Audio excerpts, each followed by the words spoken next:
அது தீர்க்கதரிசிகள் செயல்பட்ட அந்த காலகட்டத்தையே சாரும். எலியா எலிசா என்கிற 2 தீர்க்கதரிசிகளும் இஸ்ரவேல் ஜனங்களை நடத்தின விதம், விசாரித்த விதம் மிக அற்புதமான ஒரு பகுதி.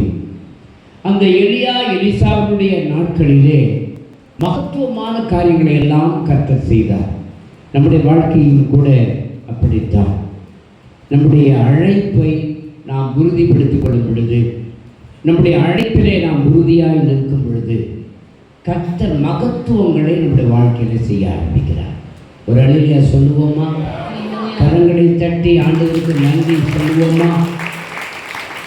எனக்கு அன்பானவர்களே, இந்த எலியாவை குறித்து நாம் படிக்கும் பொழுது 2 ராஜாக்களின் புத்தகம் 19வது அதிகாரம் 19வது வசனத்திலே முன்னாடி வாங்க பிரதர், பரமானந்த பிரதர் முன்னாடி வாங்க. இப்போதும் எங்கள் தேவனாகிய கர்த்தாவே, ஆமென், நீர் ஒருவரே தேவனாகிய கர்த்தர் என்று பூமியின் ராஜ்யங்கள் எல்லாம் அறியும்படிக்கு எங்களை அவன் கைக்கு நீங்களாக்கி ரட்சியும் என்று விண்ணப்பம் பண்ணினான். ஆமென். 19 அவ்விடம் விட்டு, அவன் அப்படியே அவ்விடம் விட்டு புறப்பட்டு, அது எந்த வசனம்? 1 ராஜாக்கள் 19. அப்படியே அவன் அவ்விடம் விட்டு புறப்பட்டு போய், ஆமென், 12 ஏர் பூட்டி உழுத சாப்பாத்தின் குமாரனாகிய எலிசாவை கண்டான். ஆமென். அவன் 12ஆம் ஏரை ஓட்டுகிறான். ஆமென். எலியா அவன் இருக்கும் இடம் மட்டும் போய் அவன் மேல் தன் சால்வையை போட்டான். ஆமென். அப்பொழுது அவன் மாடுகளை விட்டு எலியாவின் பிறகே ஓடி, நான் என் தகப்பனையும் என் தாயையும் யுத்தம் செய்ய உத்தரவு கொடும், அதற்கு பின் உம்மை பின்தொடர்வேன் என்றான். அதற்கு அவன், போய் திரும்பி வா, நான் உனக்கு செய்ததை நினைத்துக்கொள் என்றான். 20 படிங்க. அப்பொழுது அவன் இவனை விட்டு போய் ஒரு ஏர்மாடுகளை பிடித்து அடித்து ஏரியின் மர முட்டுகளால் அவைகளின் இறைச்சியை சமைத்து ஜனங்களுக்கு கொடுத்தான். அவர்கள் சாப்பிட்ட பிற்பாடு அவன் எழுந்து எலியாவுக்கு பின் சென்று அவனுக்கு ஊழியம் செய்தான். அற்புதமான ஒரு பகுதி. அன்பிற்குரியவர்களே, இந்த எலியாவினுடைய பாதை மிக அற்புதமான ஒரு பாதை. எலியா அவனை மிக அற்புதமாக நேசித்தான். இந்த எலியாவினுடைய வாழ்க்கையில் ஒரு பெரிய தோல்வி வருகிறது. எலியா பாகாலுடைய தீர்க்கதரிசிகளை கொன்று போட்ட பிறகு ஆண்டவரிடத்தில் ஒரு ஜெபத்தை ஏறெடுக்கிறார். போதும் கர்த்தாவே, போதும். அந்த வசனத்தில் நீங்கள் 18வது அதிகாரம் நினைக்கிறேன், இல்லை 19ல் தான் கடைசியில் இருக்கா. படிங்க. அவன் வனாந்திரத்தில் ஒரு நாள் பிரயாணம் போய் ஒரு சூரிய செடியின் கீழ் உட்கார்ந்து தான் சாக வேண்டும் என்று கூறி, போதும் கர்த்தாவே, என் ஆத்துமாவை எடுத்துக்கொள்ள, நான் என் பிதாக்களை பார்க்கலும் நல்லவன் அல்ல என்று சொல்லி ஒரு சூரிய செடியின் கீழ் படுத்துக்கொண்டு நித்திரை பண்ணினான். ஒரு அற்புதமான ஒரு ஜெபம். எப்படி ஒரு ஜெபம் இருக்கக்கூடாது என்பதற்கான ஒரு ஜெபம் இந்த வசனம் தான். போதும் கர்த்தாவே, போதும் கர்த்தாவே, என் ஆத்துமாவை எடுத்துக்கொள்ளும், நான் என் பிதாக்களை பார்க்கிலும் நல்லவன் அல்ல. அவன் கண்ணீரோடு கர்த்தரிடத்தில் ஜெபிக்கிறான். அவனுடைய ஓட்ட காரியங்களை தேவன் தற்காலிகமாக நிறுத்தி வைத்துக் கொள்கிறார். எலியாவின் மேலே ஆண்டவருக்கு ஏன் இப்படிப்பட்ட ஒரு பாரம் வருகிறது என்பதே தெரியவில்லை. மற்றவர்கள் எல்லாரும் மரித்தார்கள், ஆனால் எலியா மரிக்கலை. இந்த எலியாவினுடைய வாழ்க்கை நம்ம எல்லாருக்கும் ஒரு பாடம் என்று சொல்ல வேண்டும். எலியா முடிவு பெறுகிற பொழுது தேவனிடத்தில் பெற்ற கட்டளைகளின்படி அவன் புறப்பட்டு போய் 12 ஏர் பூட்டி உழுத சாப்பாத்தின் குமாரனாகி எலிசாவை கண்டான். அவன் 12ஆம் ஏரை ஓட்டி கொண்டிருந்தான். அவனை குறித்து தெளிவாய் சொல்ல போனால் எலிசாவை குறித்து மிகப்பெரிய பணக்காரனாகத்தான் இருக்க வேண்டும். இல்லைன்னா 12 ஏர் பூட்டுற அளவுக்கு அவனுக்கு வசதி வாய்ப்பு இருக்குன்னா அவனுடைய மேன்மை எப்படிப்பட்டதாக இருந்திருக்க முடியும்? நீங்கள் சிந்தித்து பார்க்க வேண்டும். அவ்வளவு உயர்ந்த மனுஷன், பெரிய பணக்காரன், அப்படியா தான் இருக்க முடியும். அவன் 12வது ஏரை பூட்டி உழுது கொண்டிருக்கிறார். ஏர் ஓட்டுகிற அனுபவம் எல்லாம் வராது. ஏர் ஓட்டுகிற அனுபவம் ரொம்ப சிறந்தது. அல்லேலூயா. இங்கே உட்கார்ந்துருக்கிறவங்கள ஏர் ஓட்டுறது எனக்கு தெரியும். ஒருத்தர், இங்கே ஒருத்தர், அப்புறம் அவ்வளோதானே, வேற யாருக்கும் தெரியாதா? வேற ஆமாம். எங்கள் தாத்தா ஏர் ஊட்டுவாங்க. எங்கள் வீட்டில் பார்த்தீங்கன்னா பழைய வீடு, மிக பிரம்மாண்டமான வீடு. வாசலில் ஒரு பெரிய பந்தல் போட்டிருக்கோம். அந்த பந்தலில் சைடில் பார்த்தீங்கன்னா அந்த பந்தல் உள்ளதான் புது மாட்டு வண்டி, பழங்காலத்து வண்டி, புது வண்டி, பெயிண்ட் பண்ண வண்டி. எப்பொழுதும் ஒரு வண்டி வச்சுருப்பாங்க, கொஞ்ச நாள் கழிச்சு கொடுப்பாங்க, அப்புறம் புது வண்டி வாங்குவாங்க. அந்த சைடில் பார்த்தீங்கன்னா வரிசையாக ஏர் கலப்பு அப்படியே 2-3 இருக்கும். ஒரு 3 வண்டி மாடு ஜோடி இருக்கும், பசு மாடுகள் இருக்கும், நாட்டு பசுக்கள் தான் இருக்கும். அந்த ஏர் கலப்பையை பார்த்தீங்கன்னா மரத்தில் செஞ்சுருப்பாங்க. நுனியில் பார்த்தீங்கன்னா இரும்பு பட்டையை அதில் அடிச்சிருப்பாங்க, ஸ்க்ரூ போட்டு மாட்டி வச்சுருப்பாங்க. எந்த வீட்டில் அதிகமாக இருக்குதோ அவங்க தான் நல்ல வசதியானவங்க. நிறைய ஏர் மாடுகள் உள்ளவங்க, ஆட்கள் உள்ளவங்க, வண்டி மாடுகள், பசுக்கள் எல்லாம் உள்ளவங்க அந்த பகுதியில் பெரிய ஆட்களை தான் இருக்க முடியும். எங்கள் தாத்தா அவங்க அந்த ஏரை ஓட்டிட்டு போகிறதே ஒரு அழகாக இருக்கும். ஒரு வரிசையாக 3-4 ஜோடி ஏர் ஓட்டுவாங்க. அப்போல்லாம் டிராக்டர்லாம் ரொம்ப அதிகம் கிடையாது. அந்த ஏர் ஓட்டுற அந்த எங்கள் தாத்தா கரையில் நின்றுட்டுருப்பேன். எங்கள் தாத்தாவுக்கு காலையிலேயே லீவு நாட்களில் பழைய சாப்பாடு அந்த பாத்திரங்களில் வச்சு ஒரு ஒரு பெரிய துணியில் கட்டி கொடுப்பாங்க. எங்கள் பாட்டி தூக்கிட்டு வருவாங்க. நான் கொஞ்சம் தூக்குறேன் பாட்டி, தரமாட்டாங்க, கீழே போட்டுற பாடுவாங்க. அதை எடுத்துகிட்டு போய் வயல்களில் வச்சு வரப்பில் இந்த பக்கம் பார்த்தீங்கன்னா ஒரே சேராக இருக்கும், நண்டு ஓடிக்கிட்டு இருக்கும், அது இதுதான் இருக்கும், ஒரே சேர்த்து இதுவும் மண் வாசனை இருக்கும். ஆனால் அந்த கரையில் உட்காந்து சாப்பிட்ற அழகே தனி தான். வீட்டில் சாப்பிட மாட்டோம். அந்த கரையில் உட்காந்து நானும் எங்கள் தாத்தாட்ட 2 கையில் உருண்டை பிடிச்சி கொடுப்பாங்க. அந்த உருண்டை பிடிச்சி அது கொஞ்சம் குழம்பு ஊற்றி கொடுத்தாங்கன்னா என்ன டேஸ்ட்டு! நீங்களும் தான் வைக்கிறீங்களே குழம்பு. ஆமாம், தண்ணியாக இருக்கும் எங்கள் பாட்டி வைக்கிற குழம்பு. அந்த ஏர் ஓட்டிகிட்டு எங்கள் தாத்தாட்ட கேட்பேன் நைஸாக, தாத்தா நான் கொஞ்சம் நேரம் பிடிச்சிக்கிறோம். ஐயோ கொழி ஏறிடும் பாரு, கொழி ஏறிடும். மாட்டு காலில் போய் ஏறிடுச்சுன்னா அப்புறம் ஒன்றும் செய்ய முடியாது. ஓங்காலில் ஏறினாலும் பெரிய தொல்லை. சமயத்தில் மாடு சேத்துல இழுக்கிறப்ப அப்படியே தூக்கி தூக்கி விடுவாங்க. அவங்க தாத்தா ஏற விடுகிற பாணியே தனி அழகு தான். இப்போ டிராக்டர் பாருங்கள், சத்தெல்லாம் உள்ளே கொண்டு போயிடுது, அது மேலே மாற்றிடுது, சேர ஆக்குற ஒழிய அப்படி ஒன்றும் நல்லா இல்லை. பழைய பாணியில் வந்தால் தான் நல்லா இருக்கும். அல்லேலூயா, ஆமென். இன்றைக்கி நம்ம பிள்ளைகள்லாம் ஏற ஓட்டுறதுன்னா நினச்சே பார்க்க முடியாது. நம்ம எப்படி ஏர் ஓட்ட சொன்னால் நல்லா ஓட்டுவார் அவர், ஓட்டுவார. உங்களுக்கு ஓட்ட தெரியுமா? முதல்ல ஏர் ஓட்ட தெரியுமா? தெரியாது. காதலே விழுவலையே. உங்கள் பிள்ளை மாதிரி தான் பேசுகிறீங்க நீங்களும். காதல் விழுற மாதிரி தான் சொல்லுங்களேன். ஓட்ட தெரியுமா? பாருங்க அநியாயத்துக்கு. அப்பாவும் ஓட்ட தெரியுது, பிள்ளை மட்டும் எங்கே ஓட்ட போகுது. அல்லேலூயா. ஆசை. அந்த ஏர் ஓட்டுறதுன்னா முதல் ஏர் ஓட்டுறது ரொம்ப ஜாக்கிரதையாக ஓட்டுவாங்க.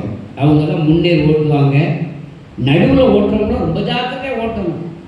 மாடை கொஞ்சம் வேகமாக விட்டாலும் தொல்லை, மெதுவாக போனாலும் தொல்லை. அடுத்தடுத்து வர்ற ஏர்களெல்லாம் அப்படியே நீட்டாக போவாங்க. அவ்வளோ அழகாக இருக்கும். மாட்டு வண்டியில் அந்த எருவை ஏற்றிக்கிட்டு போய் அங்கங்கே கொட்டுறதும், அதில் தான் எல்லா கக்காவும் போயிருக்கும். ஆனால் அந்த எருவில் ஏறி உட்காருறது அவ்வளோ ஆசையாக இருக்கும் எங்களுக்குலாம், சின்ன பிள்ளைகளுக்கெல்லாம். இப்போல்லாம் யாராவது ஏறுவீங்களா? மாட்டு வண்டியை யாராவது பார்த்துருக்கீங்களா? ஒன்றும் கிடையாது. எனக்கு அன்பானவர்களே, 12வது ஏரை ஓட்டினவர் இந்த எலிசா. எலியா அவன் மேல் போய் தன் மேல் போட்டிருந்த சால்வையை போட்டுட்டு வந்துட்டான். ஒரு அழிவையா சொல்லுங்க பார்ப்போம். தன் மேல போட்டிருந்த சால்வையை அவன் மேல் தன் சால்வையை போட்டான். போட்டுட்டு ஒரு வார்த்தை சொல்றான். அவன் 12ஆம் ஏரை ஓட்டி கொண்டிருந்தான். 20வது வசனத்தினுடைய பிற்பகுதியை படிக்கும் பொழுது, நான் உனக்கு செய்ததை நினைத்துக்கொள் என்றான். நினைத்துக்கொள் என்றார். அழைக்கப்பட்டவர்கள், நீங்க எதுக்காக அழைக்கப்பட்டீங்களோ அந்த அழைப்பு சாதாரணமான அழைப்பு அல்ல. இந்த ரட்சிப்பு என்பது சாதாரணமான அழைப்பு அல்ல. 1995 96 95 96 முடிகிறப்ப நான் பாசிங் முடிச்சிட்டேன். 2 வருஷம் உபவாசத்தை முடித்தேன். ஒரு பெரிய தீர்க்கதரிசி சொன்னார், என்னுடைய மகனே, நட்சத்திரத்தை போல உன்னை நான் பயன்படுத்துவேன். அவர் சொன்னார், நட்சத்திரத்தை போல நான் உன்னை பயன்படுத்துவேன், உன்னை நான் நட்சத்திரமாக பயன்படுத்துவேன். நான் ஆண்டவரிடத்தில் கேட்டேன், நான் ரொம்ப தோல்வியோடு இருக்கிறேன், 2 வருஷம் உபவாசமாக இருக்கிறேன். இல்லை, உன்னுடைய காரியம் ஒன்று என் கையில் கொடு, நான் உன்னை அழைக்கிறேன் வாழ்நாள். அதுக்கு முன்னாடியே நான் 89 ஊழியத்தை செய்கிறேன்.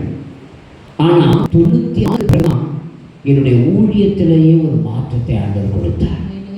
உங்களுடைய அழைப்பு இருக்கிறதே சாதாரணமான அழைப்பு அல்ல. ஒரு விசுவாசிங்கிற ஒரு அழைப்பு சாதாரணமான ஒரு அழைப்பு அல்ல. நீங்க ஒரு சாதாரணமான வேலைக்கு இங்க வரல, மகத்துவமுள்ள ஒரு வேலைக்கு நீங்க வந்திருக்கிறீங்க, மேன்மையுள்ள ஒரு வேலைக்கு வந்திருக்கிறீங்க. நீங்க விதைக்கிறவர்கள், அதை அறுக்கிற வேலையை தான் ஆண்டவர் என்கிட்ட கொடுத்துருக்கிறார். விதைக்கிற வேலை நீங்க தான். விதைக்க ஒருவன் புறப்பட்டான், அவன் விதைத்த விதையில ஒவ்வொரு விதமான இடங்களிலே அந்த விதைகள் விழுந்தன. எந்தெந்த இடத்துல விழுந்துச்சு? முள்ளுள்ள இடத்துல விழுந்துச்சு, கற்பாறையில விழுந்துச்சு, வழி அருகே விழுந்துச்சு. இது என்ன ஷோகேஸா? மைக்கு வாயை திறந்து மைக்கில் சொல்லும். அல்லேலூயா. சில விதைகள் நல்ல நிலத்திலையும் விழுந்தது. விதைக்கிறவர்கள், நீங்க உங்க வேலை சாதாரணமான வேலை அல்ல, நீங்க ஒரு மாதிரியானவர்களாக இருக்கணும். கடந்த நாட்களில் டிஎல்சி சர்ச்சுக்கு போயிருந்தேன்.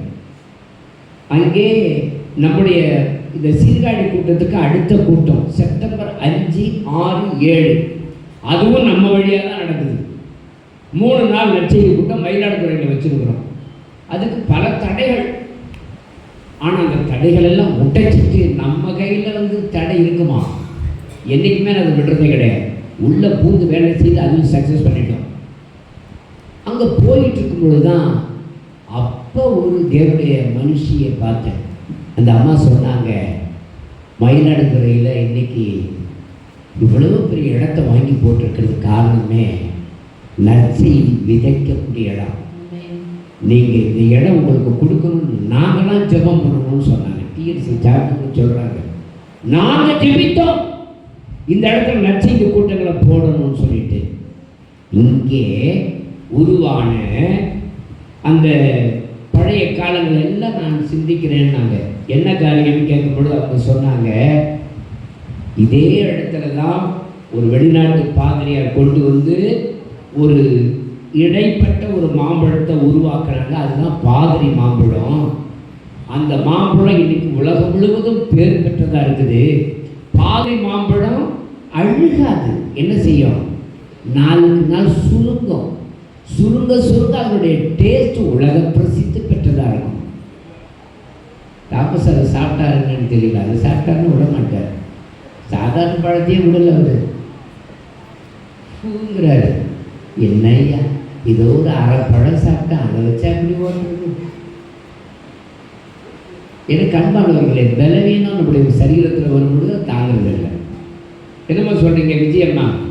நான் சொல்கிற கால் விழுத நம்மளையும் விடலையா? சொல்லுங்க. அந்த பாதிரி மாம்பழம் உலகத்திலேயே மாதிரி மாம்பழம்னு சொல்லலாம். என்ன மாம்பழம்? மாதிரி. அது சுருங்கமே ஒழிய அழுகாது.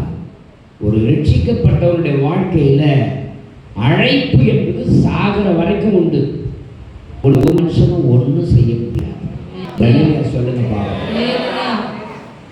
ஆண்டவர் சாதாரணமானவர் அல்ல. ஒரு பாடலை பாடி கர்த்தருடைய நாமத்தை எடுக்கிறோம்.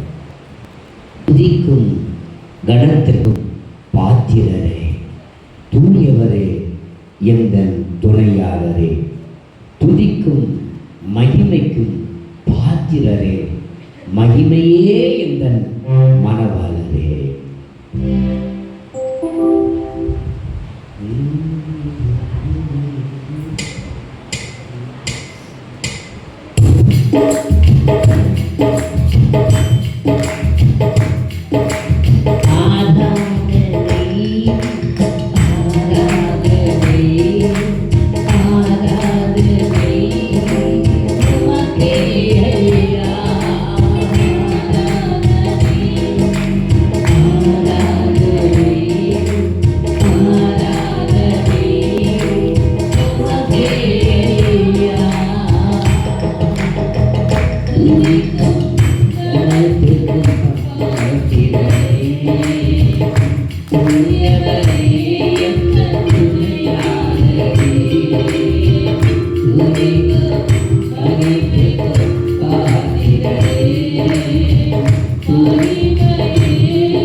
எலிசா தன்னுடைய அழைப்பை மறக்கலை.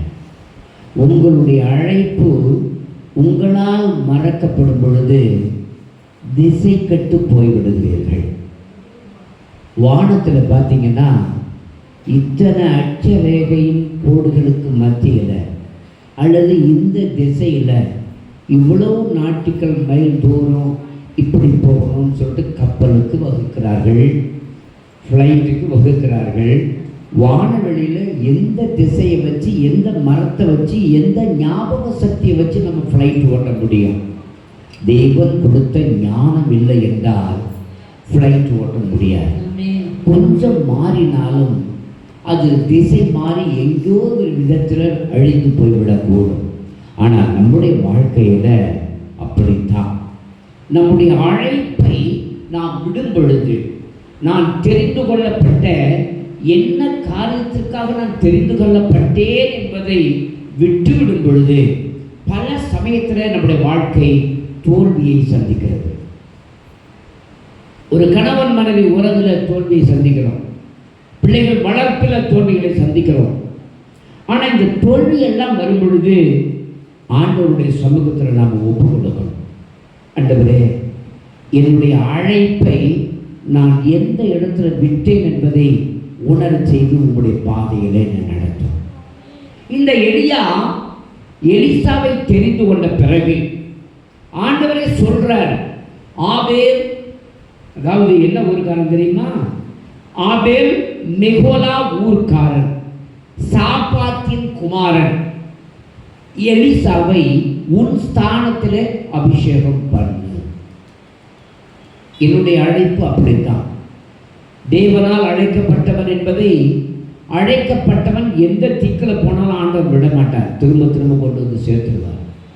என்னுடைய அழைப்பில் நான் விமாற்றமாய் பல தடவை போனேன், ஊழியத்துக்கு வந்த பிறகும் கூட. ஆனால் ஆண்டவர் என்னை கைவிடலை. திரும்ப திரும்ப அவர் கொண்டு வந்த பாதையில் கொண்டு வந்து நிலைநிறுத்தி இப்படியே ஓடுப்பான்னு சொன்னார். இன்றைய நிலைமையிலையும் ஓட செய்கிறார். உங்கள் வாழ்க்கை அப்படித்தான். விசுவாசியை அழைக்கப்பட்டதுனால நீங்கள் அற்பமானவர்கள் அல்ல. விசுவாசியை அழைக்கப்பட்ட நீங்கள் உங்களுடைய விசுவாசத்தை மிக அற்புதமாக காத்து கொள்ள வேண்டும். உங்களுடைய விசுவாசத்தில் என்னென்ன செய்யணுமோ அது எல்லாம் உங்களால் மாத்திரம்தான் செய்ய முடியும், என்னால் செய்ய முடியாது. அநேக நஷ்டங்கள் வரலாம், கஷ்டங்கள் வரலாம். இவைகளை குறித்த ஒரு பயம் உங்களுக்கும் எனக்கும் இருக்கக்கூடாது. தைரியமாய் ஓடும் பொழுது வெற்றி நமக்கு கிடைக்கும். ஒரு அலையில சொல்லுங்க பாப்போம்.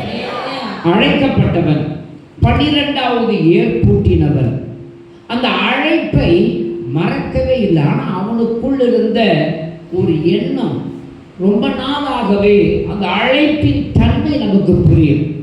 நான் சிறு வயதில் இருக்கும் பொழுது எனக்கு நன்றாக ஞாபகம் இருக்கிறது. அநேக சொப்பனங்களை காண்பேன். அந்த சொப்பனங்களின்படியே என்னோட வாழ்க்கை நடந்ததை நான் கண்டிருக்கிறேன். நான் சின்ன வயசு 4-5 வயசுக்கு மேலிருந்தே அந்த சொப்பனக்காரங்கிற ஒரு தன்மையை நான் பேர் பெற்றேன். பல சொப்பனங்களை காண்பேன். அந்த சொப்பனங்கள் எல்லாம் என்னுடைய வாழ்க்கையில் செயல்பட்டது.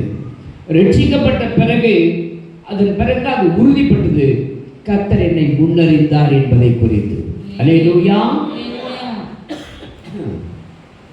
எனக்கு அன்பானவர்களே, அந்த அழைப்பை நான் புரிந்து கொள்ளும் பொழுது, அந்த அழைப்பை நான் எடுக்கும் பொழுது, ஏற்கும் பொழுது என் வாழ்க்கை பலப்பட ஆரம்பிக்கிறது. அல்லேலூயா. இந்த எலிசா ஒரு காரியத்தை உறுதிப்படுத்திக் கொள்கிறான். தன்னுடைய சிந்தை தடுமாறிவிடக் கூடாது என்பதற்காகவே தான் ஏற்பட்டு உழுதம் பெறுங்க அந்த ஏற்கலப்பை எடுக்கிறான், மரமுட்டுகளை எடுக்கிறான். அவன் ஓட்டின அந்த ஓர் ஏழு மாடுகளை பிடித்து துண்டாக்கி சமைத்து, அவன் அந்த ஏழு கலப்பைகள் நுகத்தடிகளை கொண்டே சமைத்து அதை எல்லாருக்கும் உணவாக்கி கொடுத்துட்டு நான் என் வேலைக்கு போறேன்னு புறப்பட்டு வந்துட்டான். ஏன் தெரியுமா? அவன் பின்னாடி திரும்பி பார்க்க விரும்பல. பேதுரு ஏன் விழுந்தான் தெரியுமா? பேதுரு படகை கரையில நிறுத்தி வச்சுட்டு இயேசுவை பின்பற்றி வந்தான். 3.5 வருடங்களுக்கு பிறகு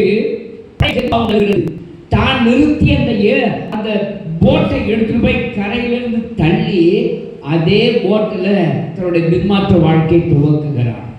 நீங்களும் நானும் எந்த நிலைமையில் அழைக்கப்பட்டோமோ அந்த அழைப்பை மறந்துடக்கூடாது. நான் எந்த இடத்திலிருந்து வந்தேனோ அதை சுட்டரிக்கணும், அந்த சுபாவங்களை சுட்டரிக்கணும்.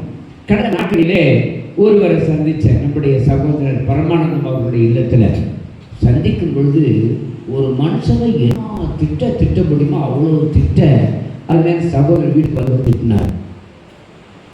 யார் தெரியுமா? அந்த வீடு ஐயாவை, பீட்டர் கலிய பெருமாள் ஐயாவை அவ்வளோ திட்டினார். மோசமானார், ஒதுக்கி, குடிகாரன், என்ன முடியுமோ அவ்வளோ திட்டு. பரமானந்தம் வீட்டில் தான் நடந்துச்சு. கேட்டு பாருங்க.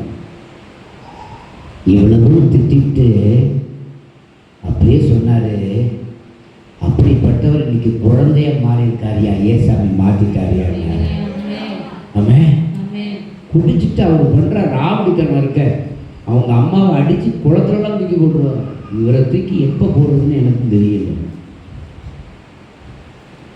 நான் முன்னாடி அப்படி இருந்தையா, அதெல்லாம் ஆண்டவர் என்ன செஞ்சாரு, தூக்கி கழிட்டு அந்த அம்மாவை நினைக்கிறப்ப இவர் அழுகிறார். இப்போ நம்ம எவ்வளவு பயங்கரவாதிகளாக இருந்த நம்ம ஆண்டவர் அப்படியே மாத்துறாரு பாருங்க. எவ்வளவு அற்புதம். அல்லேலூயா. நம்முடைய பழைய வாழ்க்கையை நினைக்கும் பொழுது ரொம்ப மனவேதனை அடைகிறோம். ஆனா ஆண்டவர் அதை அப்படியே திருப்புறாரு பாருங்க. அதுதான் பாக்கியம். ஒரு அல்லேலூயா சொல்லுங்க பார்ப்போம். அல்லேலூயா, அல்லேலூயா, அல்லேலூயா. ஊர்ல சாராயம் விற்கிறதுல இவர் தான். ஊர்ல ஏதாவது ஒரு பிரச்சனைன்னா கலிய பெருமாளை முடியும், பெரிய சரியா புரியும்.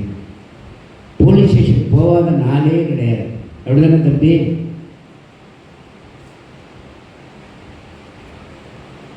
பழைய வாழ்க்கை, பழைய ஏர் ஓட்டுற அனுபவம்லாம் அப்படிதான். இப்போ நான் என்ன செஞ்சிட்டு இருக்கேன், விதைக்கிற வேலைக்கு வந்துட்டேன். ஆமென். அல்லேலூயா, அல்லேலூயா. நினைத்து பார்க்கிறேன், என்னுடைய நினைவுகளெல்லாம் நான் நினைச்சு பார்க்குறேன். தகுதியற்ற என்ன இந்த ஃபுல்பிட்டில் கொண்டு வந்து நிறுத்தியிருக்கிறாருன்னு சாதாரண காரியம் இல்லை. என் மேலே விழுந்த அந்த கடமையை நினைத்து கர்த்தருக்கு சாட்சியாக இருக்க நான் நினைக்கிறேன். இன்னும் சாட்சியாக இருக்கணும்.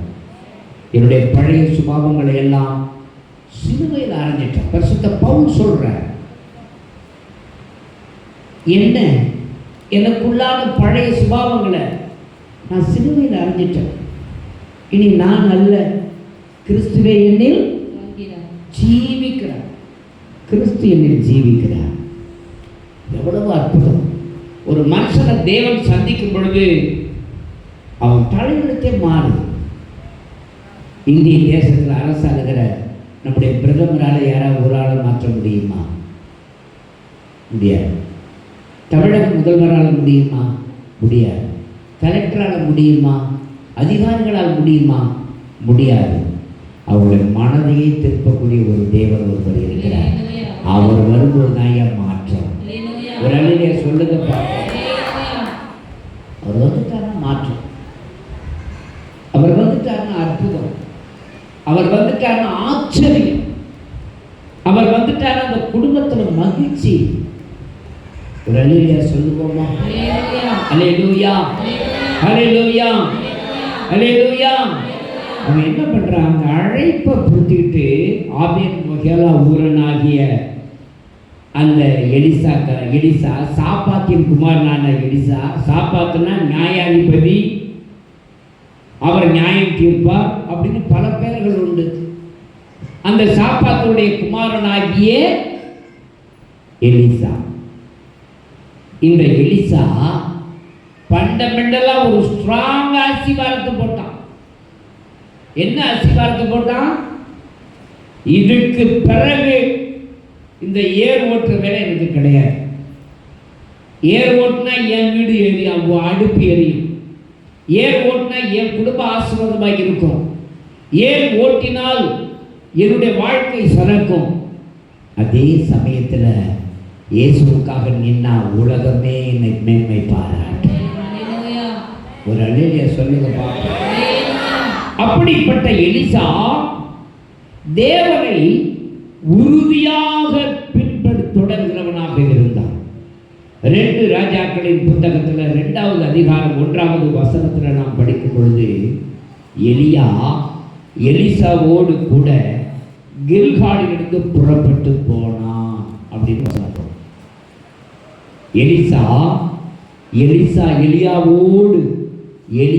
எலிசாவோடு சேர்ந்து கில்காலிலிருந்து புறப்பட்டு போனான். கில்கால் என்றால் நிந்தை புரண்டோடியது, உருளுகிற, புரட்டுகிற அல்லது வட்டம், இப்படி பல பெயர்கள் உண்டு. இந்த கில்காலிலிருந்து எலிசாவோடு புறப்பட்டு போனான். உறுதியாய் பின்தொடர்கிறான். ஒரு விசுவாசி ஒரே ஸ்டடியில ஓடணும். சபையில் வந்த விசுவாசி வீட்டுக்கு போனா வாயை திறந்த பொனநாத்தமான வார்த்தைகள், ஜீவியத்தில் மாற்றங்கள், பழைய சுபாவங்களை காண்பிக்கக்கூடிய ஒரு அனுபவங்கள், இது இருந்தால் உண்மையாய் பின்பற்றுகிற ஒரு விசுவாசியா நீங்களும் நானும் இருக்க முடியாது.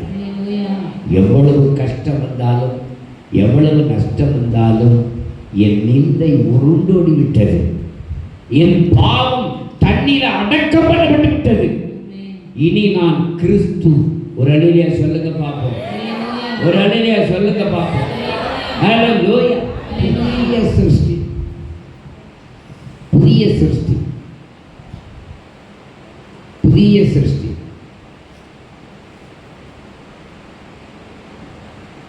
கடந்த வாரம் அருமையான மேலமராங்க பகுதிக்கு ஊழியத்துக்கு போயிருந்தேன். போகும் பொழுது அங்கே ஜெபித்து விட்டு கர்த்தருடைய நாமத்திற்கு மகிமை பல வேளைகளை செய்துவிட்டு கடைசியாக சகோதரர் கேப்ரியல் வேலாயுதம் அவருடைய வீட்டுக்கு போயிருந்தேன். அதுக்கு முன்னாடியே நம்முடைய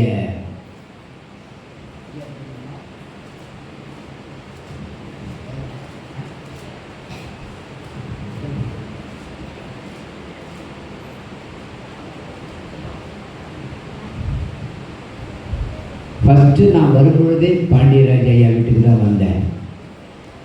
வந்துட்டு ஐயா சொன்னாங்க, ஐயா சாப்பிடுங்க ஐயா, நாங்கள் சாப்பிட்ற நேரம் 8 மணிக்கு. 8 மணிக்கெல்லாம் எனக்கு சாப்பிட்டு பழக்கம் இல்லையா, 10 மணி 11 மணி ஆகும். அல்லேலூயா. 10-11 மணி ஆகும். சரி பரவாயில்லன்னு சொல்லிட்டு எல்லாத்தையும் முடிச்சுட்டு வரும் பொழுது கேப்ரியல் ஐயா வீட்டில் அவங்க வீட்டுக்காரம்மாவும் அவங்களும் போனால் அந்த வீடு பார்த்தீங்கன்னா ஆச்சரியமாக இருக்குது. வாசல்லாம் பந்தல் போட்டு நல்ல அழகான அமைப்பாக வீடை கட்டி பார்த்த உடனே ரொம்ப அழகாக அமைஞ்சிருச்சு. கர்த்தர் அவங்களுக்கு இறுதியான காலகட்டத்தில் நல்ல ஒரு வீடை அழகாக கட்டி கொடுக்க உதவி செய்தார். அதை திரித்து விட்டு போகும்பொழுது சொன்னாங்க, ஐயா எங்கள் வீட்டில் கொஞ்சம் சாப்பிட்டு போங்க. இது வழக்கம் இல்லை, இதை பழக்கம் இல்லாத இல்லை, எப்பொழுதும் விடவே மாட்டாங்க. தம்பி வீட்டில் செல்வகுமார் வீட்டில் சாப்பிட்டுட்டு போயிட்டேன்னா கூட அங்கே கட்டாயப்படுத்தியாவது ஒரு பால் பிஸ்கட் கொடுத்தே ஆவாங்க, இல்லைன்னா சாப்பாடு கொடுத்தே ஆவாங்க. அவங்க வீட்டுக்கு போகும்பொழுதெல்லாம் எனக்கு எங்கள் அப்பா அம்மா ஞாபகம்லாம் வரும், எங்கள் பாட்டன் பாட்டி வீட்டுக்கு போகிறதெல்லாம் ஞாபகம் வரும். பழைய வீடு, எங்கள் தாத்தா வீடு. நான் வீட்டில் இருக்கக்கூடிய நேரங்கள்லாம் மேக்ஸிமம் தாத்தா வீட்டில் தான் இருப்பேன். முடியாத கார் ஆக்சிடெண்ட்டில் கால் உடைஞ்சி போச்சு. அவங்கள போய் சந்தித்து பராமரித்து அவங்களோட உட்காந்து எங்கள் பாட்டி செய்து கொடுக்குற அந்த தண்ணியாக இருக்கும் குழம்பு ஒன்றும் இருக்காது, ஏதாவது 2 காய்கறி தான் இருக்கும், அல்லது ஏதோ ஒரு 5 ரூபாய்க்கு 2 ரூபாய்க்கு மீனை வாங்கிட்டு வந்து செய்வாங்க. என்ன டேஸ்ட்டு! எங்கள் வீட்டில் 200 ரூபா 300 ரூபாய்க்கு மீன் வாங்கி தரேன். எங்கள் பாப்பா தான் நேற்று ஃபோனில் சொன்னாங்க, உங்கள் அம்மா ஒரு தண்ணி எழுதிடுச்சு அப்படின்னா. ஏன் பாப்பா, ஒரு மீன் தொண்டு கூட முழுசாக இல்லை அப்படின்னா. ஒருவேளை எங்கள் அம்மா சாப்பிட்டுடுச்சாங்க, இல்லை கரைஞ்சி போச்சு அப்படின்னா. அப்போ கண்ணு தெரியாமல் தான் போயிருக்கோம் நான் நினச்சிக்கிட்டேன். அல்லேலூயா. 5 ரூபா 2 ரூபாய்க்கு எங்கள் தாத்தா பாட்டியெல்லாம் சமைக்கிறதெல்லாம் பார்த்தீங்கன்னா அவ்வளோ டேஸ்ட்டாக இருக்கும். 2 மீன் துண்டு கொடுத்தாலும் சந்தோஷமாக சாப்பிடுவேன். மறுநாள் காலையில் எங்கள் தாத்தா வயலுக்கு போகிறதுக்காக 2 துண்டு எங்கள் பாட்டி எடுத்து அந்த அனுபவம் தான் அவங்க வேலாயுத ஐயா வீட்டுக்கு போனால் நான் பார்ப்பேன். இந்த அன்பு மறக்க முடியாதது. அதே போல இந்த எலிசா எலியாவை உறுதியாய் பின்தொடர்ந்தான். எத்தனை வருஷம் தெரியுமா? நாளைக்கே நான் செத்துரு வேண்டான்னு சொல்லிட்டு ஒரு ஆளை உருவாக்குனார். எத்தனை வருஷம் தெரியுமா? 8 வருஷம் இந்த எலிசா எலியாவிற்கு உடல் ஊழியனாய் இருந்திருக்கிறான். எத்தனை வருஷம் இருந்திருக்கிறான்? 8 வருஷம். எங்கள் பாஸ்டர்கிட்ட டி செல்வராஜ் ஐயா இடத்துல கிட்டத்தட்ட 3 வருடம் உடல் ஊழியனாக நான் இருந்திருக்கிறேன். அல்லேலூயா. அந்த நாட்களில் எங்கள் பாஸ்டருடைய கால்களை கழுவி விட்டுருக்கிற உடல்நிலை சரியில்லாதப்ப பைக்கு கம்பி குத்தி கால் செப்டிக் ஆயிடுச்சு. அந்த காலில் அழுகுன நாத்தம் வரும். சுத்தமாக தொடச்சிட்டு மருந்து போட்டு கட்டு போடுவேன். அவரை சுமந்துக்கிட்டு 10 பேர் 12 பேர் போவீங்கன்னா 6 அடி இருப்பார். ஹைட் வெயிட் எல்லாம் பார்த்தீங்கன்னா அவ்வளோ வெயிட்டாக இருப்பாங்க. அப்படிப்பட்டவர். அந்த நிலைமையில் அவரை மலைஜாலம் போனால் கூட நான் தான் அழுவேன். எங்கள் பாஸ்டருடைய ராத்திரி பகலாக 3-4 வருஷம் இருந்தேன். இன்னும் 10 வருஷம் இருந்திருந்தா கூட நல்லா கற்றுருப்பேன். இன்றைக்கெல்லாம் ஒரு நாள் உடல் ஊழியனாக இருக்க முடியல. அடுத்த நாள் போர்டு போட்டுறோம் பாஸ்டர். இப்போ பாஸ்டர்னு கூட போடுறதில்லை, ரெவரண்ட். எனக்கு 94வது வருஷம் ஆர்டினேஷன் பண்ணாங்க. 2002க்கு பிறகு என் மனைவி திருமணம் செய்யப்பட்டது பிறகு தான் நான் ஞானஸ்நானம் கொடுக்க ஆரம்பித்தேன். பயம், அவ்வளோ பயம். நாம் இன்னும் சரியாக சாட்சியாக இல்லையே, திருமணம் கொடுக்கலாமா, ஞானஸ்நானம் கொடுக்கலாமா, ஆர்டினேஷன் வாங்கியிருந்தா என்ன பயம். இன்னைக்கு அப்படி இல்லை, துணிகரம். 8 வருஷம் உறுதியாக பின்பற்றுகிறார். ஒரு விசுவாசி கிறிஸ்துவுக்காக உறுதியாய் பின்பற்றணும்.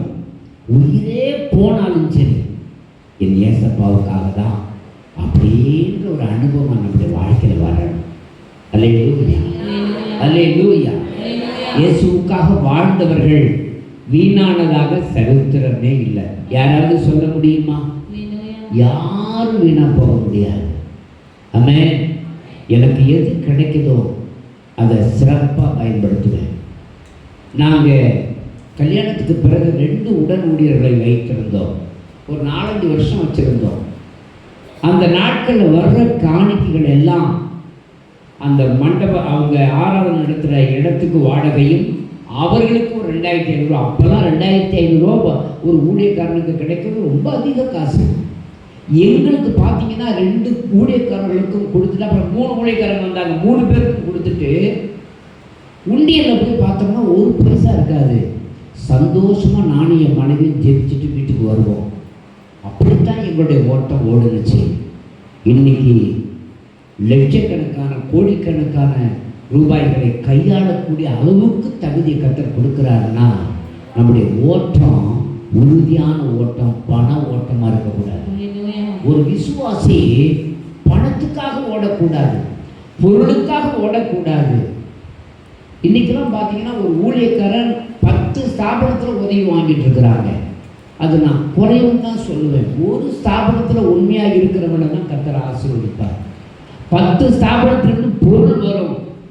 ஆவிக்குரிய ஆசீர்வாதம் அவர்கள் வழியாக விசுவாசிகளுக்கு போய் சேருமான்னு ரொம்ப கஷ்டம், ரொம்ப சிரமம். ஆண்டவருடைய கிருபையில் எந்த ஸ்தாபனத்தையும் பாராமல் கர்த்தரையே பார்க்கும்படி கர்த்தர் கிருபை கொடுத்தார். அது தேவன் கொடுத்த கிருபை. எனக்கு அன்பானவர்களே, இந்த எலிசா கில்காலிலிருந்து புறப்பட்டான். 2 ராஜாக்கள் 2வது அதிகாரம் 2வது வசனத்தினுடைய பிற்பகுதி சொல்லுது, அப்படியே இருவரும் பெத்தேலுக்கு புறப்பட்டு போனார்கள். உன் நிந்தை, உன் பாவம், உன் சாபம் உன்னை விட்டு விலகினதற்கு பிறகு நீ எங்க புறப்பட்டு போகணும்? பெத்தேலுக்கு புறப்பட்டு போக வேண்டும். பெத்தேல்னா என்ன அர்த்தம்? பெத்தேல்னா தேவனுடைய வீடு. ஆபிராம் முதலாவது பலிபீடம் கட்டிய இடம். யாக்கோப்பு தூணுக்கு அபிஷேகம் பண்ணின இடம், பிற்காலத்தில் தேவனுடைய ஆலயம் கட்டப்பட்ட இடம், தேவனுடைய ஆலயம். அதிக தொடர்பு குடும்பத்தை விட எங்க தான் இருக்கணும்? தேவனுடைய சபையில தான் இருக்கணும். உன்னுடைய ரகசியங்கள் அனைத்தும் ஊழியக்காரனுக்கு தெரியணும், ஊழியக்காரிக்கு தெரியணும். தன்னுடைய பிள்ளைகள் எந்த பிள்ளையா இருந்தாலும் சரி, ஒவ்வொருத்தரை குறித்த ரகசியம் பெற்றோருக்கு கண்டிப்பாக தெரியும். 10 பிள்ளை இருந்தாலும் 10 பிள்ளைய குறித்து எல்லாருக்கும் தெரியும். ஆமென். அப்போ ஒவ்வொரு பிள்ளைகளுடைய A to Z வரைக்கும் ரகசியங்கள் தெரிந்த பெற்றோர்கள் அதை குறித்த கரிசனையோடு ஜெபிப்பாங்களா, ஜெபிக்க மாட்டாங்களா? அதை சொல்லுங்க பார்ப்போம். ஜெபிப்பாங்களா, ஜெபிக்க மாட்டாங்களா? கண்டிப்பா ஜெபிப்பாங்க. ஒரு விசுவாசி எந்த இடத்துல நின்றாலும், கில்கால்ல புறப்படுறியா, நீ ஞானஸ்நானம் பெற்று விட்டாயா, அதுலயே உறுதியா நில்லு. ஞானஸ்நானம் பெறாதவர்கள் யாராவது இருந்தால் உடனடியாக ஞானஸ்நானத்தை நீங்கள் பெற்றுக்கொள்ள வேண்டும். ஏன்னா இதுக்கு பிறகு காலம் இல்லை. ஞானஸ்நானம் பெற்றவர்கள் திருச்சபையில அங்கமாய் மாற வேண்டும். மூன்றாவதாக 2 ராஜாக்கள் 2வது அதிகாரம் 4வது வசனத்தை படிக்கும் பொழுது கடைசியில, அப்படியே அவர்கள்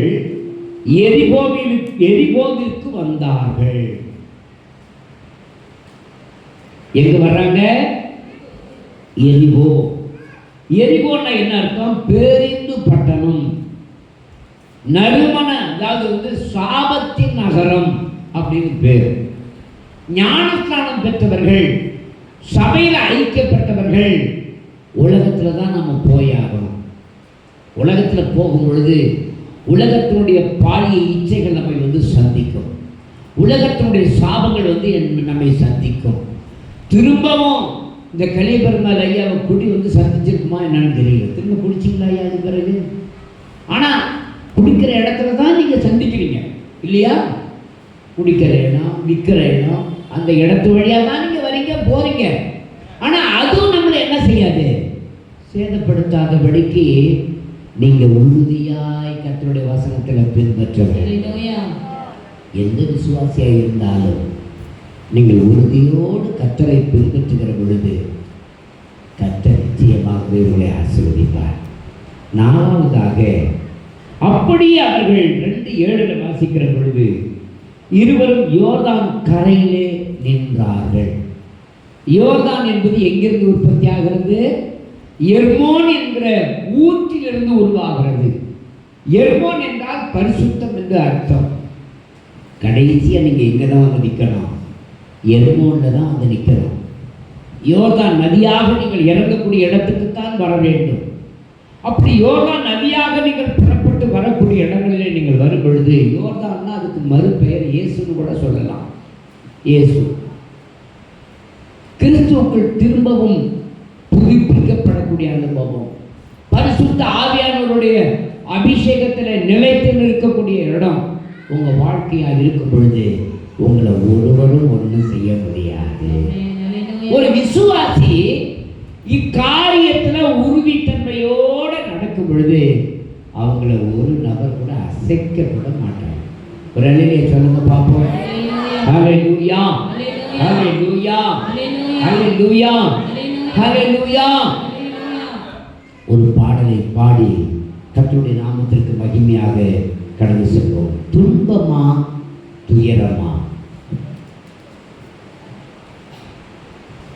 237வது பாட்டு.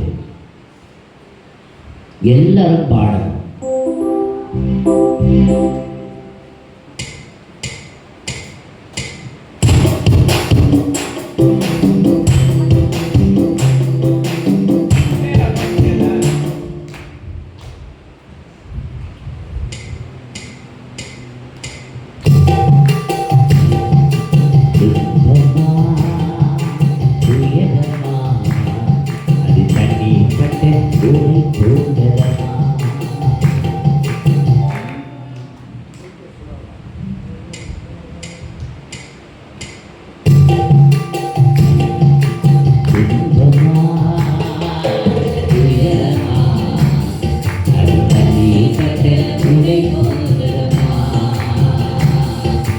இன்பமா துயரமா அது தண்ணீர்க்க உடை போகிறதமா காத்தடித்தா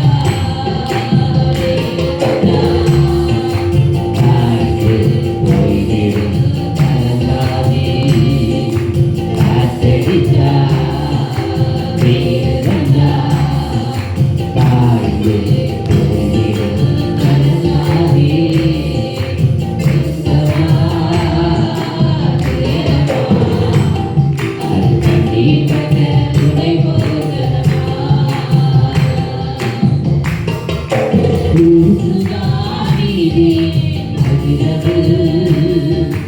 உனக்காக உதயமான உலகத்திலே இயேசுதானீரே அதிரவர். உனக்காக உதயமான உலகத்திலே நம்பி வா, வெளிச்சம் தேடி வா. நம்பி வா, வெளிச்சம் தேடி வா.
உறுதியா 8 வருஷம்.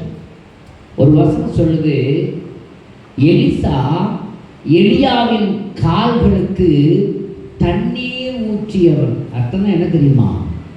கடைசி நாட்களில் எலிசாவால் நடக்க கூட முடியாமல் இருந்ததோ என்னமோ தெரியல. ஆனால் அவன் மலஜாலம் போன பிறகு அவன் கால்களை கூட கழுவி விட்டுருக்கிறான். நான் எங்கள் பாஸ்டர்னை கழுவி விட்டுருக்கிறேன். ஆகவே அது தப்பு அல்ல, அது எல்லாம் பாக்கியம். எந்த அளவுக்கு ஒரு ஊழியக்காரனுடைய வாழ்க்கைக்கு உதவியாக இருக்கிறோமோ அந்த அளவுக்கு கர்த்தர் நம்மை உயர்த்தக்கூடியவராக இருக்கிறார். ஆமென், அல்லேலூயா. உறுதியாய் பின்பற்றியவர். 3வது, ரெட்டிப்பான அபிஷேகம் பெற்றவர். அது இன்னொரு பாக்கியம். 2 ராஜாக்கள் 2:9 வாசிக்கிற பொழுது, அவர்கள் அக்கறைப்பட்ட பின்பு எலியா எலிசாவை நோக்கி, ஆ, நான் உன்னை விட்டு எடுத்துக்கொள்ளப்படும் முன்னே ஆ, நான் உனக்கு செய்ய வேண்டியது என்ன? நான் உனக்கு செய்ய வேண்டியது என்ன? கேள் என்றார். கேள் என்றார். நல்லா கவனிக்கணும். ஆண்டவர் இன்னைக்கு எலிசாவினிடத்தில் சில காரியங்களை சொல்லுகிறார். எலியா எடுத்துக்கொள்ளப்பட போகிறார். இந்த எலியா எடுத்துக்கொள்ளப்பட போகிறார். எடுத்துக்கொள்ளப்பட போகிற இந்த எலியாவை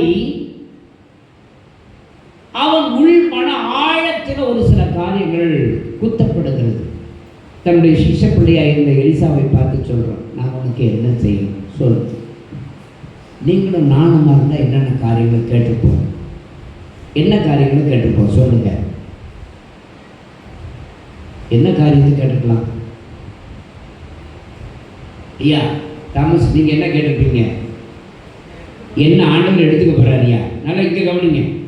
என்ன ஆண்டவர் எடுத்துக்க போகிறார்? நான் உங்கள்கிட்ட கேட்குறேன், இனிமேல் என் ஊழியத்தை தாமஸ் தான் செய்யணும், நான் உனக்கு என்ன செய்யணும் அப்படின்னு கேட்டால் நீங்கள் என்ன சொல்லுவீங்க?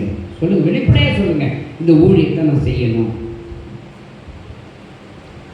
அப்படிங்க கவனிங்க ஐயா, என்ன கேட்பீங்க அதை சொல்லுங்க. புரியல? யார உங்களை எடுத்து போக சொல்லி அட போய் நீங்க ஒரு ராவு வரலாம். ஆண்டவர் எலியாவுக்கு எவ்வளவு பெரிய அற்புதத்தை செஞ்சார். சாகடிக்கல ஆண்டவர், உயிரோடையே பரலோகத்துக்கு எடுத்து போயிட்டார். தெரியுமா உங்களுக்கு? எலியா இன்னைக்கு சாகலை, உயிரோட இருக்கார் பரலோகத்தில். எப்போ வருவார்னா கடைசி நாட்களில் வெளிப்படுத்தலாகவும் கடைசியில் ரெண்டு சாட்சிகள் பூமியில் ஜெருசலேமில் வந்து நிற்பாங்க அப்படின்னு சொல்லப்பட்டதுல ஒரு ஆள் ஆகும். ஆக சாகலை, இன்னும் சாக போகிறதும் கிடையாது. என்ன ஆண்டவர் பரலோகத்துக்கு அப்படியே உயிரோட எடுத்து போக போகிறார். நான் உங்கள்கிட்ட கேட்குறேன், என்ன வேணும்னு கேட்டால் நீங்கள் என்ன சொல்லுவீங்க? நான் சொல்லுவேன், இவர் தேர மாட்டார், இவர் வேணாம். சரி, நம்ம பாலு பிரதர்கிட்ட கேட்க போகிறேன். பாலு பிரதர் இருக்கீங்களா? நான் பரலோகத்துக்கு இப்போ என்ன ஆண்டவர் அழைக்க போகிறார். செத்த பிறகு இல்லை, அப்படியே உயிரோட அழைச்சி போக போகிறார். பூமியில் இருந்தால் உங்களுக்கு என்ன வேணும்னு கேட்குறேன். நீங்கள் என்ன கேட்பீங்க? ஊழியத்தை கொடுங்கன்னு கேட்பேன். ஊழியத்தை கொடுங்கன்னு சொல்லியிருந்தா இந்த ஊழியத்தை கொடுத்தா இந்த பில்டிங் கிடைக்கும், இந்த இடங்கள் கிடைக்கும், மக்களுக்கு ஃபுல்லாக நிரம்பட நடவடிக்கைகள் கிடைக்கும். ஆனால் எலிசா அப்படி கேட்கல. என்ன காரியத்தை கேட்டா? உன்னிடத்தில் உள்ள ஆவியின் வரம் எனக்கு இரட்டிப்பாய் கிடைக்கும்படி 2 மடங்கு. எலியா சொன்னது நடந்துச்சு. அதை பார்க்கணும், எனக்கு அதை விட அதிகமாக வேணும்னு கேட்டான். ஒரு அடியில சொல்லுங்க பார்ப்போம். இரட்டிப்பான ஒரு அபிஷேகம். ஒவ்வொரு விசுவாசியும் பரிசுத்த ஆவியானவருடைய அபிஷேகத்தை பரிபூர்ணமாக கேட்கணும். நீங்க எவ்வளவு உயர்ந்தவர்கள் என்பதை கர்த்தருக்கு தெரியாது. எவ்வளவு நீங்க பணம் சம்பாதிக்கிற அளவு சம்பாதிக்க வேணுங்கிறதெல்லாம் ஆண்டவருக்கு தெரியாது. நீ ஆவிக்குரிய நிலைமையில எந்த அளவுக்கு வளர்ந்திருக்கிறங்கிறது ஆண்டவருக்கு இன்னைக்கு தேவை. ஆமென். ஞானஸ்தானம் பெற்றாயா? அபிஷேகம் பெற்றாயா? அந்த அபிஷேகத்தை 2 மடங்கு பெற்றாயா? ஊழியம் என்பது ஒரு இடம் சார்ந்த பொருள் அல்ல. இந்த தேசம் எங்கும் போய் செய்யக்கூடிய மகிமையின் ஊழியம். அந்த ஊழியத்தை நீ செஞ்சியா, செய்யறியா அப்படின்னு கேள்வி கேட்டால் நீங்களும் நானும் என்ன பதில் சொல்ல முடியும்? என்ன பாலு பிரதர், என்ன பதில் சொல்ல முடியும்?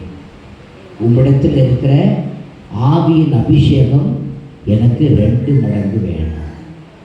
ஞானஸ்நானம் பெற்றோம். அடுத்த நிலைமை என்ன? பரிசுத்த ஆவியானவரை நாம் பெற்றுக்கொள்ள. பரிசுத்த ஆவியானவருடைய அபிஷேகத்தை பெற்றது ஒரு பதற்கு இருந்தால் அதை பல மடங்கு அக்கினி அபிஷேகமாய் எனக்கு கொடுக்கணும்னு கேட்கணும் பாருங்க. அதுதான் ரொம்ப முக்கியம். அல்லேலூயா. பெண்கள்ல அநேகர் பார்த்தீங்கன்னா அபிஷேகம் பெற்றும் அபிஷேகத்தில் நிரம்ப முழு தாங்க முடியாமல் துடிக்கிறாங்க. அங்கே என்ன நடக்குது? ஆவியானவர் பல மடங்கு அங்கே இறங்குகிறார். அந்த அனுபவம் உங்களுக்கும் எனக்கும் வேணும். அதுதான் ரொம்ப முக்கியம். நம்முடைய நாவை திறந்து சொல்கிற காரியங்கள் எல்லாம் நடக்கும், பலிக்கும். அதை ஒரு நபர் என்ன செய்ய முடியாது, தடுத்து விட முடியாது. ஒரு அழகிய சொல்லுகிறார். நீங்களும் நான் என்ன செய்யணும்? அபிஷேகத்தை 1 மடங்கு அல்ல, பல மடங்கு பெற்றுக்கொள்ள ஆண்டவரிடத்தில் கேட்கணும். ஒரு அழகிய சொல்லுங்க பார்ப்போம். அல்லேலூயா. 2:9 படிங்க. அவர்கள் அக்கறைப்பட்ட பின்பு எலியா எலிசாவை நோக்கி, நான் உன்னை விட்டு எடுத்துக்கொள்ளப்படும் முன்னே நான் உனக்கு செய்ய வேண்டியது என்ன? கேள் என்றான். அதற்கு எலிசா உம்மிடத்தில் உள்ள ஆவியின் வரம் எனக்கு இரட்டிப்பாய் கிடைக்கும்படி வேண்டுகிறேன் என்றான். ஆமென். உம்மிடத்தில் உள்ள ஆவியின் வரம். வரங்கள் பல உண்டு. நீங்களும் நான் போய் தெருவாய் ஊழியம் செய்யும் பொழுது நாம் கையை வைத்து எண்ணெயை ஜெபம் பண்ணி கொடுக்குறோம்னா அந்த எண்ணெயில அபிஷேகம் இறங்கணும், எப்பேற்பட்ட ஓடணும். நீங்களும் நானும் ஜெபிக்கும் பொழுது எப்பேற்பட்ட அசுத்தாவியும் ஓடணும். எந்த அசுத்தாவிக்கு நான் பயந்ததே கிடையாது. போனதுதான் பார்த்துருக்கிறேன். மந்திரவாதிகளும் தெரிச்சு ஓடுறத பார்த்துருக்கிறேன். ஏன்னா எங்கள் பாஸ்டர்கிட்ட 3-4 வருஷம் இருந்த பொழுது நிறைய மந்திரவாதிகள் வந்து அவரிடத்தில் வெட்கப்பட்டு போனதை நான் பார்த்திருக்கிறேன். ஆகவே எந்த மந்திரவாதியும் எனக்கு இலக்க அல்ல, அவர்கள் எனக்கு சமானவர்கள் அல்ல, அவர்கள் குப்பையிலும் குப்பை. எப்பேற்பட்ட ஆவியா இருந்தாலும் அவன் சுவாசத்தை பிடிங்கி விட எங்களால் முடியும். பெற்ற அபிஷேகம் சாதாரணமான அபிஷேகம். இன்னைக்கெல்லாம் பார்த்தீங்கன்னா ஜெபிச்சா ஓடுறோம், டயர் வெடிக்குது, காற்று பஞ்சராகுது, வீணா போகிறான், நாசமாக போகிறான், பாதிக்கப்படுறான். பிசாசின் கிரியை போடலங்க கிரியை. எவன் எப்பேற்பட்ட கிரியை இருந்தால் ஒன்று என்னையா செய்ய முடியும்? அப்படின்னா நீ செய்கிற வேலையே இல்லை, நீ துணிகரமாக செஞ்ச அயோக்கியம். ஒன்று ஆண்டவர் சந்திக்கிறதுக்கு தான் ஒரு நாள் வச்சிருக்கிறார். துணிஞ்சு செய்கிறவங்க ஆண்டவர் விடவே மாட்டார். அல்லேலூயா. பயபக்தியோடு செய்கிறவங்க தான் கர்த்தர் எடுத்து சாதாரணமான வேலை அல்ல. இதை இங்கேருந்து தாவி குட்டிக்கு போய் சில பேர் சொல்கிறாங்க, போய் சொல்லிட்டு போய் தருகிற உனக்கு அப்படி தான் வச்சிருக்கிறார் ஆண்டவர், ஒரு தலையெழுத்து அவ்வளோதான். ஆனால் வசனம் என்ன சொல்லுது? உலகத்துக்கும் மாம்சத்துக்கும் அந்தகார கட்டுக்கும் மாந்திரிகத்துக்கும் நீங்களும் நானும் பயப்பட வேண்டிய அவசியம் இல்லை. அதெல்லாம் ஒரு குப்பை, அதெல்லாம் ஒரு குப்பை. எத்தனை மந்திரவாதிகள் ஓடி இருக்கானு தெரியுமா? ஒரு தடவை ஒரு மந்திரவாதி, அந்த ஏற்கனவே அடிக்கடி சொல்லியிருக்கார், திரும்பவும் சாட்சியாக சொல்கிறேன்.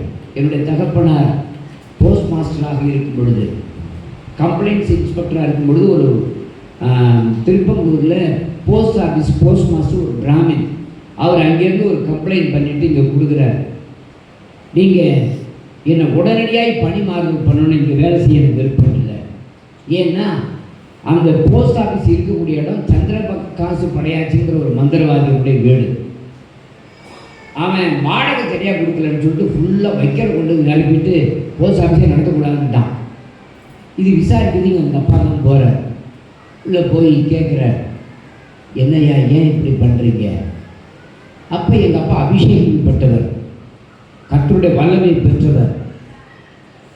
அவர் சொல்கிறார், நான் யார் தெரியுமா? பெரிய மந்திரவாதி, படையே நடுங்கும். அப்போ எங்கள் அப்பா கேட்குறாரு, என்ன செய்யணும் சொல்லுங்கள், என்ன செய்யணுமோ அதை சொல்லுங்க, அதை செய்யணும். அவர் சொல்கிறாரு, டேய் நீ பெரிய ஆஃபீஸர், பெரிய கொம்பா, நான் என்ன பண்ணுவேன் தெரியுமா அப்படின்னாரு. அப்போ தான் எங்கள் அப்பா சொல்லியிருக்காங்க, இந்த பேர் நீ இந்த இடத்துக்கு ஓனர், போஸ்ட் மாஸ்டர் எங்கள் ஆள், அவருக்காக நான் விசாரிக்க வந்திருக்கிறேன். இந்த விசாரணை வரம்புக்குள்ளே நீ வருதா இருந்தால் பேசு. நான் மந்திரவாதி, நீ யாருன்னு என்னை கேள்வி கேட்டீங்கன்னா அடுத்த செகண்ட் நீங்கள் உயிரோடு இருக்க முடியாது. எங்கள் அப்பா, யார் நீங்கள்? நான் ஆண்டவருடைய வேலையை செய்கிற ஊழியக்காரன், பார்ட் டைமாக தான் இந்த வேலையை செய்கிறேன். என்னடி இந்த மந்திரம்லாம் பண்ணுன்னா நீ உயிரோடையே இருக்க முடியாதுனாராம். உடனடியாக சரண்டர் ஆனார். அந்த அதை சொன்னாராம், ஐயா மந்திரம் உலகத்துக்கு கிடைக்கிற ஒரு கிறிஸ்தவனுக்கெல்லாம் எங்களால் ஒன்றுமே செய்ய முடியாது. ஆனால் உடனடியாக வைக்கலாம் வெளியில் போடுச்சு. எங்கள் அப்பா அந்த ஜெவமெண்ட் இந்த காரியத்தை முடிச்சுட்டு வந்துட்டார். அதுக்கு பிறகு அவர் மந்திரம் வேலை செய்யல, ஒரு இளவும் வேலை செய்யல.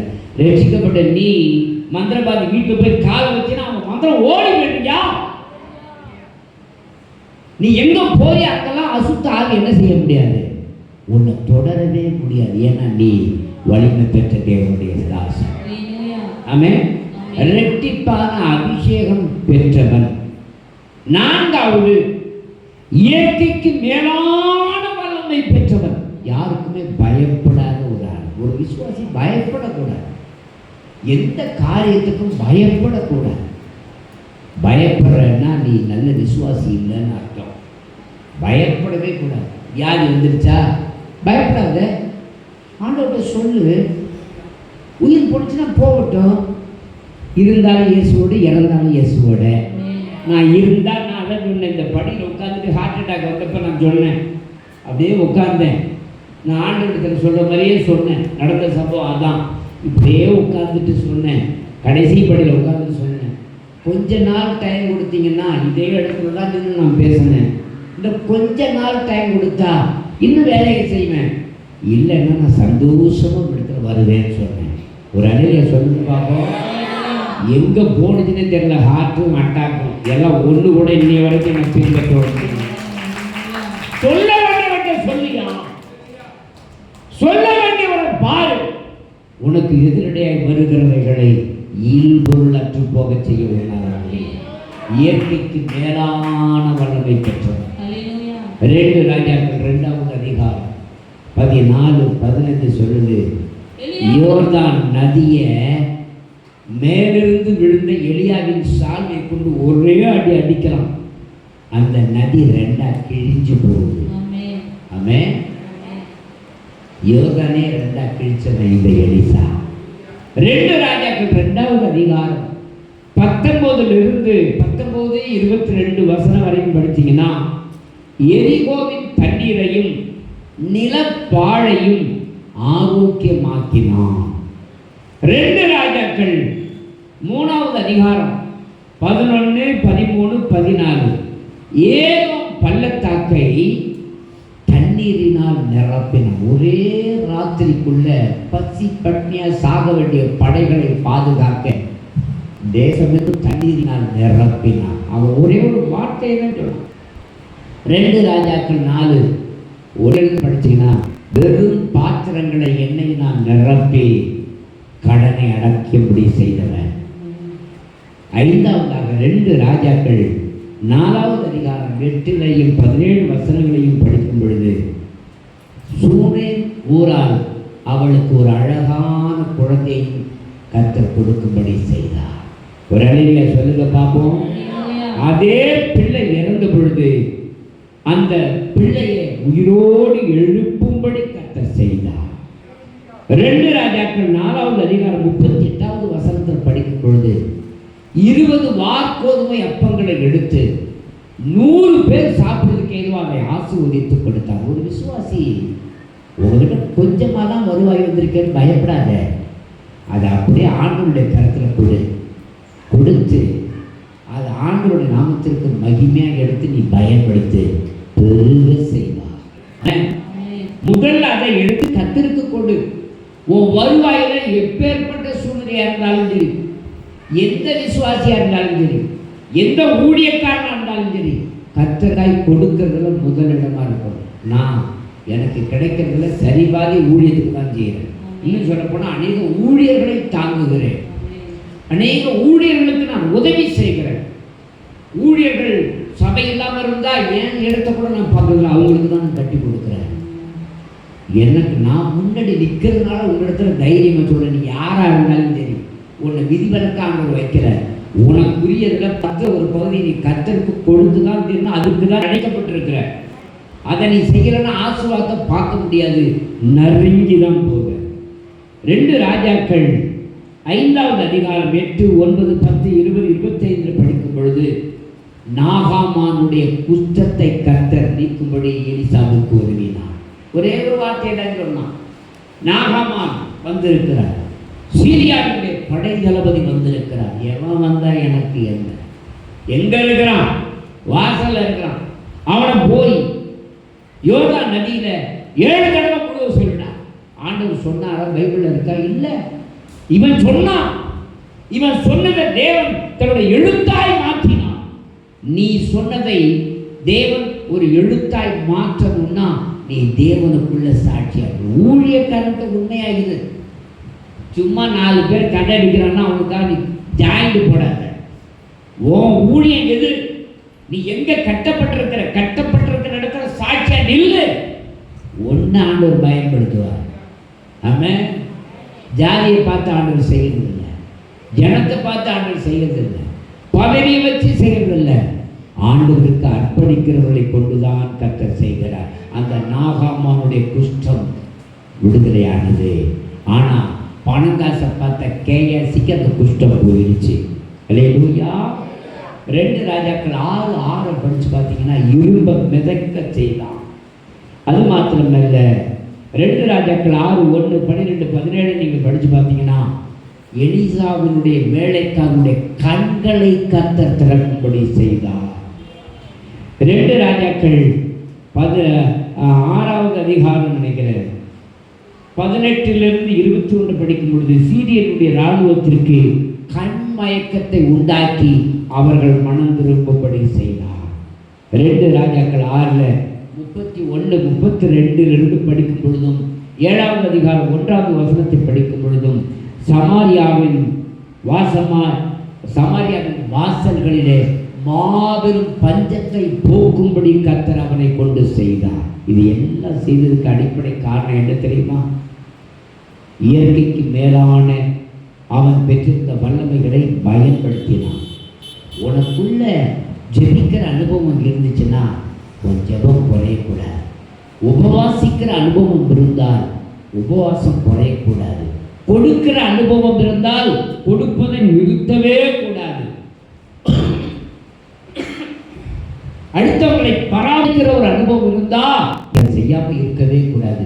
நீ எவைகளிலே தேர்ச்சி அடைந்திருக்கிறாயோ அதை நீ தொடர்ந்து செய்ய ஆரம்பிக்கும் பொழுது உன்னை கர்த்தர் பயன்படுத்துவார். இதுல சந்தேகமே இல்லை.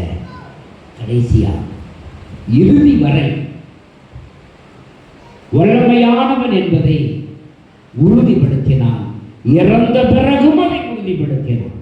2 ராஜாக்கள் 13 14 15 16 வசனங்களில யோவாஸ் ராஜாவை பார்த்து சொன்னான், உன் கையில் இருக்கிற அம்பை எடுத்து தரையில ஓங்கி அடியும். அவன் 3 தடவை அடித்தான்.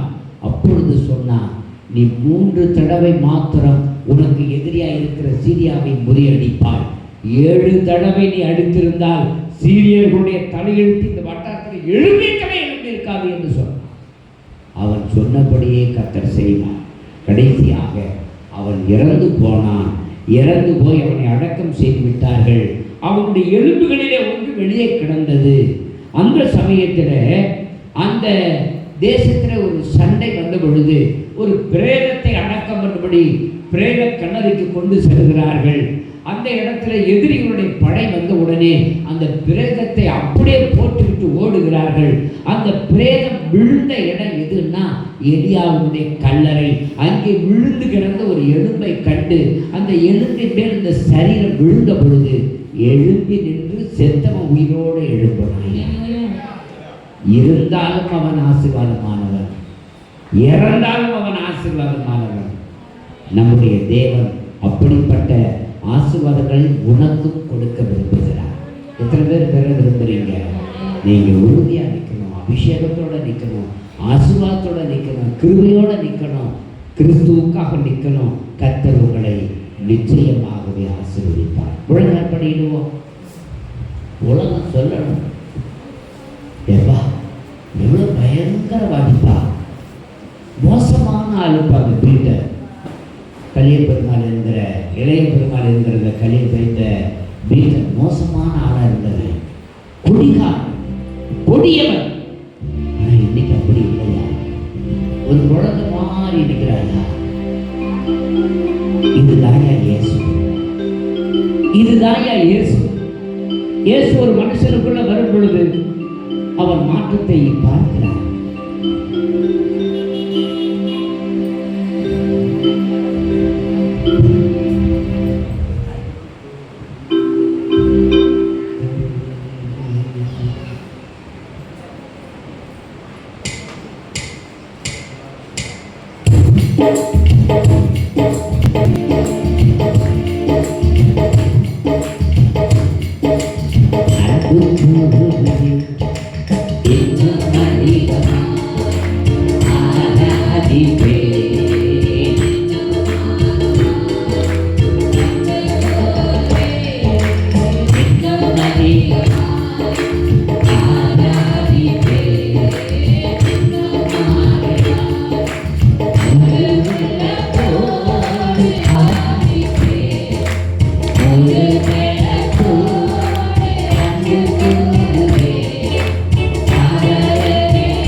தேவன்.